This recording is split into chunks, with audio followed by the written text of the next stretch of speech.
Hello, we are now joined with Cristi Cross, who is a very experienced ghostwriter. Now, I wanted you guys to have an opportunity to hear her story, which is extremely unique. Cristi is someone who I came into pulse with about a year ago, and she was in a completely different situation then and has now managed to turn her life around and be in a completely different situation. So I just wanted to shoot this video for you guys to hear her story and maybe get a little bit inspired so that you're able to take out a couple of lessons that you can implement in your own life. So Cristi, can you please introduce the readers, sorry, the watchers, the people who are watching this video to you and where you were at a year ago? A year ago, I was just starting in on the pandemic in 2019. When the pandemic first hit, I landed in Louisiana, and I thought it would just blow over in a few months like everybody else did. Unfortunately, it did not. And by the time 2020 rolled around, I was in very desperate financial straits, emotionally at a low because I was living in someone's backyard in a box truck in the middle of summer. So let me just stop you there for a second. You were living in a box truck. What did you do before you were living? Before that, for the past 20 years before that, I had been living and traveling with the Renaissance Festival circuit, as well as Comic-Cons. I did everything from sales to product manufacturing, even sold food and just yelled at people all day. It just depended. So when the COVID epidemic hit, how did that affect your life? How were you impacted? Right as it started, I started having health problems, meaning I had arthritis and my carpal tunnel kicked in. So I realized just as the pandemic was starting that I couldn't work on the road anymore. I couldn't travel anymore. I was living in tents when I was working, and it just was a lifestyle that I couldn't sustain any longer. So when it started, I got off the road. I was living with a friend. I had no income. So I was really in just lost, not knowing what I was going to do. And since I had some writing experience before, I had written for community newspapers, and I've been writing poetry for years. So I just decided to try my hand at ghostwriting, but I couldn't find the clients I needed. So you basically had an underlying passion that got you into looking at ghostwriting. Yes. And then at the same time, you were forced to move into the box truck. How did that happen?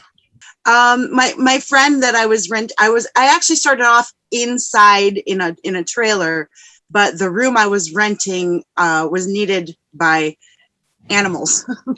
they had too many animals, so they needed to get the extra person out of the trailer. Unfortunately, that was me, and they moved me out to a box truck. Since I had nowhere else to go and no way to get there if I did, I had to accept that. And that was, where was that box truck located? Because you were in New Orleans or near? Louisiana, just a little bit north of New Orleans, yeah. Okay, so take us there. How was it like living in that area in a box truck? Temperatures would reach upwards of 100 degrees inside the box truck. I was having trouble because of my arthritis. I'm also 50 years old, so I was having hot flashes, and it was just awful living conditions.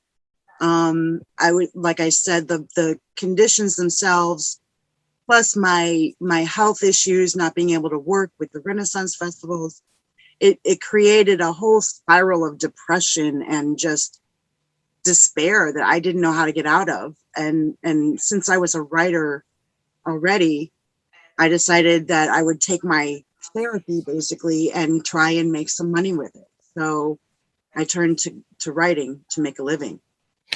Okay.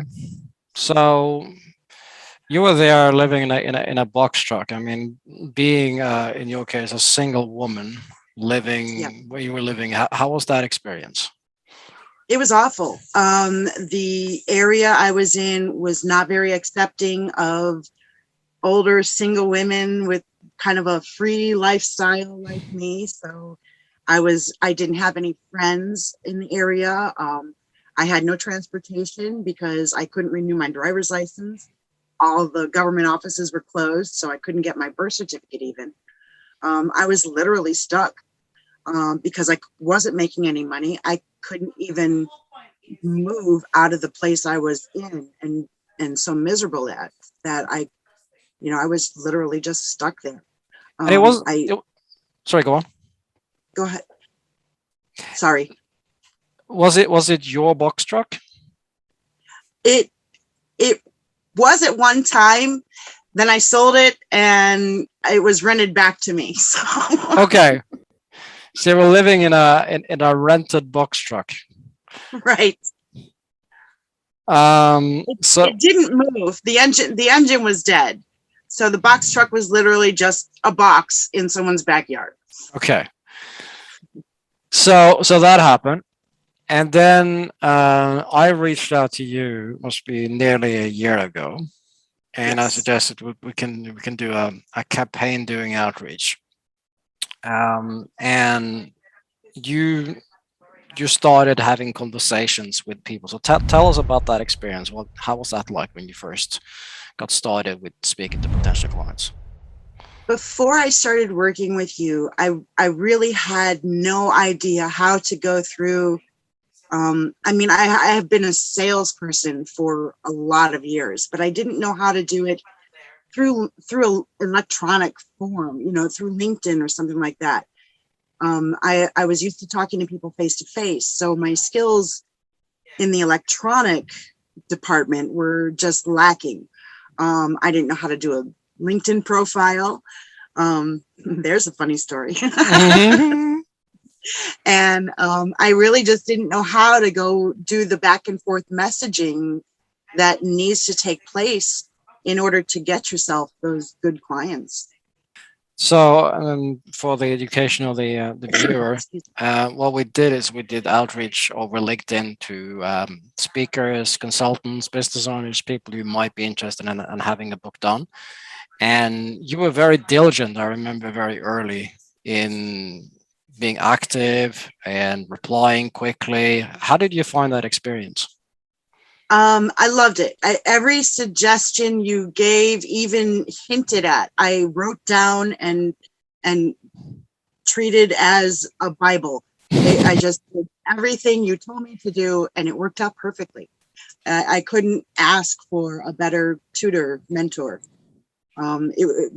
Your system is fantastic, and it works. That's all there is to be said, Well, I really. think credit due where credit is fairly given. You were a really good implementer, like you said. If I hinted at something, you just went off and did it. So, um, for those who are viewing this, what exactly is it that you did? You replied to messages over LinkedIn, and what happened? I I not only did I reply to the messages, I replied to every single message after I read it at least once or twice. Okay. I found out from you that the key is getting to know these people. And to do that, you need to actually kind of read into what they're saying to you. Look at the profiles. I read the messages, I looked at the profiles. I even, before I replied to them, I would even look up their websites. Sometimes I would find common ground or something that I could offer to help them with, such as, you've got this little bit of content that could use some spell checking on your website here. Yeah. Anything like that that I could offer for free or as an incentive to get them more interested in talking to me, to make them understand that I knew what I was talking about. Ah, that's a very clever thing that I think a lot of writers should learn. So you took the time to read their profile check out their website, and then figure out how you can help them. And you proved it by maybe doing the task and then sending it over to them without them knowing it, or how did you do that? Usually I replied